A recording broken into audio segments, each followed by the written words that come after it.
Bonjour à tous les deux, bienvenue sur TV5 Monde. Je vous présente en deux mots. Olivier Sultan, vous êtes galeriste, passionné d'art africain contemporain, et vous-même artiste d'ailleurs, sculpteur et photographe notamment. Et vous avez créé aussi le musée des Arts Derniers à Paris pour donner, je cite, une autre vision de la création africaine en plein renouveau.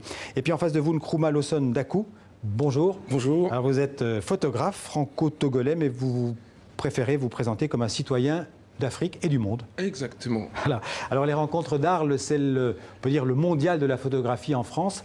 C'est tout l'été, du 1er juillet au 22 septembre. Les rencontres d'Arles qui fêtent leurs 50 ans cette année, mais qui ont oublié, je le disais, d'inviter l'Afrique.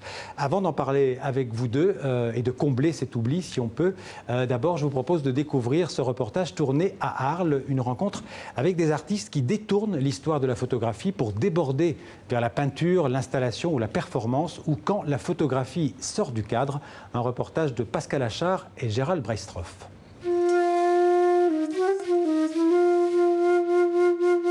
Une vieille carte postale de cathédrale transformée en œuvre monumentale en 3 dimensions. L'artiste québécois Yann Pocro offre aux visiteurs des rencontres d'Arles la sensation de pénétrer dans l'image. J'avais envie qu'on soit dans le fantasme de l'image photographique, celle qu'on aimerait prendre, celle qu'on aimerait partager. Alors ici, l'idée au départ, c'était de pouvoir recréer la lumière ambiante du soleil, créer une ambiance. On est presque dans le théâtre, là. Les gens se prennent en photo, ils touchent la lumière, ils sont hyper actifs, jouent, tournent, on voit danser. C'est très particulier. Construire l'image, c'est l'une des thématiques de cette 50e édition d'un festival qui cherche constamment à élargir le champ de vision en décryptant les nouvelles tendances de la photographie. Depuis quelques années, un certain nombre d'artistes travaillent sur une photographie qui peut se déployer en volume, presque comme une sculpture. On a des artistes qui sont partie d'une version en 2 dimensions, ici une reproduction de cette cathédrale, chez Camille Fallet une image mythique du photographe américain Walker Evans, et ils l'ont transformée en une véritable installation immersive. Des installations, des vidéos, mais aussi des images qui naviguent entre photographie et peinture, comme les troublants portraits de Valérie Belin, créés à partir de mannequins d'agence maquillés à outrance, immortalisés par l'artiste et métamorphosés ensuite à l'aide d'outils numériques. Moi, je ne viens pas d'une école de photo, je viens d'une école d'art. Et ma formation, c'est une formation de sculpture, de peinture, d'histoire de l'art. J'envisage la photographie comme une toile vierge, sur laquelle tout reste à construire à partir d'un élément du réel qui va m'intéresser. Des créateurs qui mêlent avec talent diverses disciplines artistiques et écrivent ainsi une nouvelle page de l'histoire de la photographie. Alors ça, c'est une partie des rencontres d'Arles. Olivier Sultan, comment on peut expliquer qu'un rendez-vous, le rendez-vous mondial de la photographie, oublie les photographes africains d'aujourd'hui ? C'est un angle mort qui est assez incroyable, et quand j'ai vu dans un article du Monde au mois de mai que les photographes africains, aucun photographe africain ne serait présent pour ces 50e rencontres d'Arles, j'étais un peu estomaqué, un peu surpris. Et donc comment vous l'expliquez ça? C'est quand même... Oh, je crois que c'est à la fois un manque de curiosité de la part, sans doute, des organisateurs, et également peut-être de la part, sur le long terme, de la part des dirigeants africains, un manque de soutien de leurs propres artistes, de leurs propres photographes. Parce qu'il y a des très grands noms de la photographie africaine. Non, on peut citer Malik Sidibé qui nous a quittés il y a quelques années. Tout à fait. Il y a Sédou Keita, il y en a beaucoup d'autres. Tout à fait, qui ont également exposé aux rencontres il y a quelques années. Il y a Samuel Fosso également, il y a de très très grands noms, et il m'a paru vraiment déplorable qu'il ne soit pas présent. Nkrumah Lawson Dakou, quels sont j'en ai cité 2-3, mais quels sont les photographes qui comptent aujourd'hui en Afrique, pour vous, ou ceux que vous aimez? Écoutez, en fait, il y en a beaucoup. J'ai vu énormément de travaux.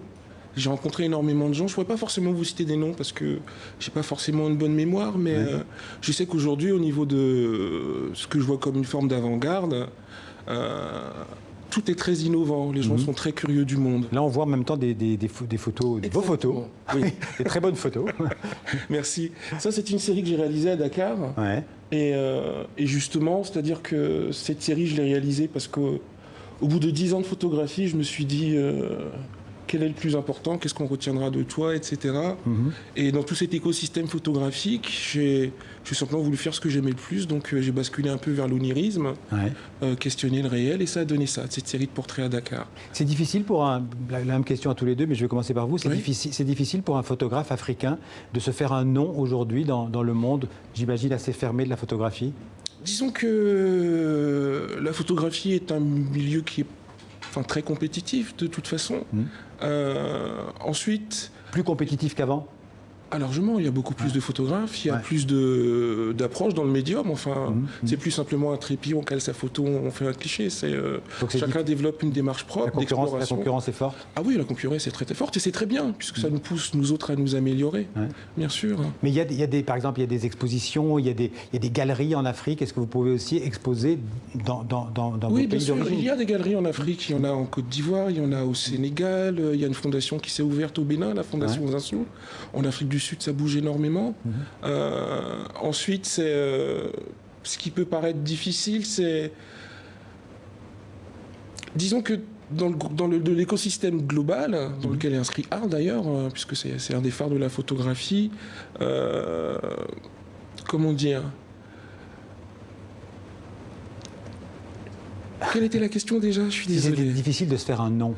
C'est difficile de toute façon pour tout le monde. Après, d'un autre côté, en contrepartie, c'est vrai qu'il y a des acteurs tels qu'Olivier Sultan. Il y a d'autres galeristes qui sont là, vraiment passionnés de cette photographie, soit africaine, soit de la diaspora. Qu'est-ce qu'on peut faire, Olivier Sultan, qu'est-ce que vous faites pour aider en fait les jeunes photographes ou les moins jeunes d'ailleurs africains d'aujourd'hui? Déjà, il faut leur donner la parole, il faut les laisser s'exprimer. Ils ont souvent une pensée, ils développent une philosophie et sont les témoins d'un continent qui est en pleine quête d'identité, en pleine quête de renouvellement. Il y a une manière... Et il faut éviter de véhiculer des clichés et de parler à leur place. C'est pour ça que l'exposition s'appelle l'Afrique vue par elle-même. Alors ça, c'est l'exposition dont vous parlez que j'organise à Arles, donc pendant tout le mois d'août. Pendant tout le mois d'août, oui. Et ce sera à la galerie La Grande Vitrine. La Grande Vitrine, tout à fait. Et donc, dans laquelle j'expose une quinzaine de photographes africains.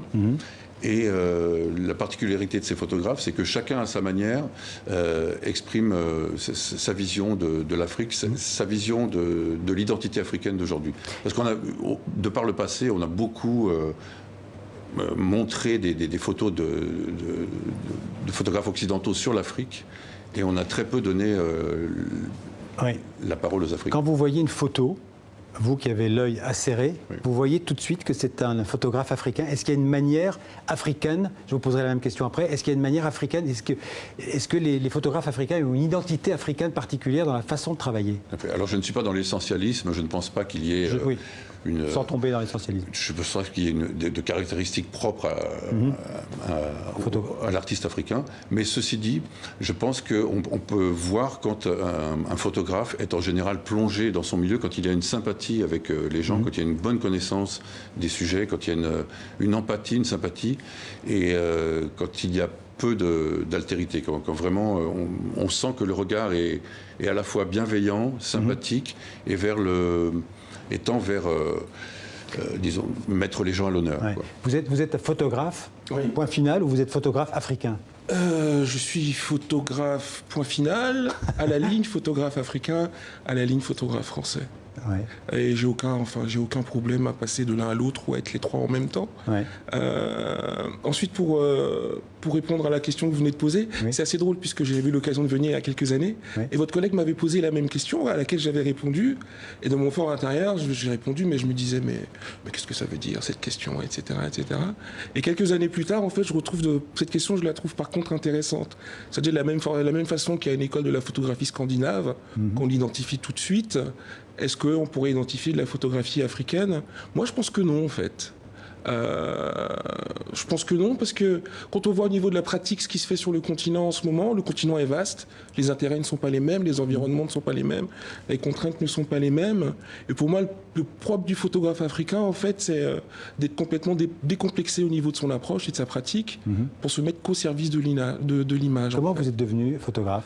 C'est un parcours... je suis photographe depuis un peu plus de 10 ans maintenant. Je travaillais auparavant dans une société d'assistance d'assurance. Rien à voir. voir. Après avoir fait des études de biologie.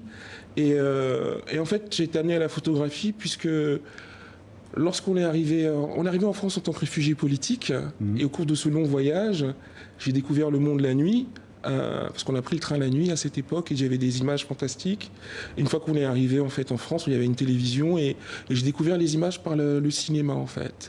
La Belle et la Bête, les grands classiques du western, etc. Et plus tard en fait dans le traitement de l'image, c'est vrai que la photographie a été mon moyen de communication et d'écriture le plus approprié. Alors vous parlez d'image, l'image aujourd'hui elle est partout l'image. Tout le monde se dit photographe aujourd'hui. Ça complique un peu comment dirais-je, le jugement du galeriste que vous êtes? Tout à fait, mais ça rend encore plus intéressantes les vraies recherches, les vraies œuvres et les gens qui font preuve de recherche dans le cadrage, dans l'écriture. Et moi, ce qui m'intéresse, c'est derrière une image, de deviner une pensée et d'exprimer cette pensée, d'exposer cette pensée. Je pense que les bons photographes ont une pensée et ils donnent à voir ce qu'on... Vous avez vécu en Afrique, c'est là qu'est née cette passion que vous avez pour l'art africain contemporain et notamment la photographie? Tout à fait, j'ai vécu au Zimbabwe et je veux dire qu'en Afrique australe, la photographie est particulièrement développée. En Afrique du Sud, il y a un réel marché, il y a un vrai engouement, il y a beaucoup de galeries. Vous avez dit marché, ça veut dire qu'il faut un marché pour que la photo se développe, fatalement? Il faut à la fois un marché et un soutien public, un soutien des gouvernements. Et pour l'instant, en Afrique, il n'y a ni l'un ni l'autre, donc c'est assez problématique. Les photographes dépendent de grandes rencontres comme par exemple Bamako et qui elles-mêmes sont très liées à des financements publics. Et donc c'est assez compliqué dans ce cadre. Il y a eu des grands photographes africains révélés par les rencontres d'Arles? Alors par les rencontres d'Arles, je pense à Samuel Fosso qui a été en partie révélé par Bamako et par Arles. Et Samuel et Malik Sidibé qui a ensuite été consacré Moi, je pense vous avez déjà exposé à Arles? À Arles, non, jamais. J'ai fait la rencontre de Bamako en 2011. Je sais qu'il y a un confrère, enfin, je crois que Omar Diop.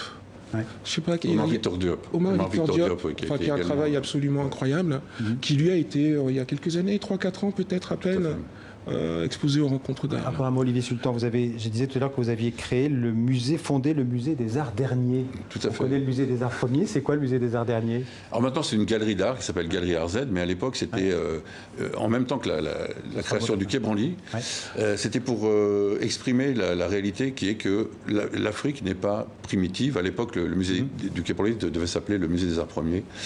Et donc l'Afrique contemporaine est tout sauf primitive et c'est pour appeler les gens à regarder l'Afrique avec un autre prisme que celui de l'exotisme. Merci. Dernier mot, très rapide. Tout dernier mot, en fait, vous demandiez tout à l'heure ce qui pouvait aider, entre guillemets, la photographie africaine. Moi, mon point de vue aujourd'hui, c'est que je pense qu'il est temps aussi que les photographes africains, dans leur travail, proposent autre chose qu'une vision de l'Afrique. Il faut photographier le monde dans sa totalité. Merci, ce sera le mot de la fin. Merci Olivier Sultan, merci Nkrumah Losondakou. Tout de suite, la page culture avec Pascal Bourg.